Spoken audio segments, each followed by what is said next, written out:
low budget grocery shop nearby. Guess how much I paid for this? I paid $7.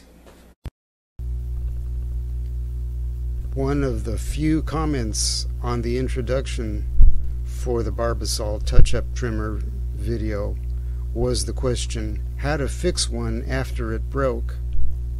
I did not know, but I became curious about what is inside the head of the trimmer, so I removed the 2 screws and took off the 2 head plates and a plastic piece inside. And now I find I cannot put this disassemblage back together. So now too, my Barbasol touch-up trimmer is broken. If anyone has one of these, don't try to take it apart unless you really know what you're doing.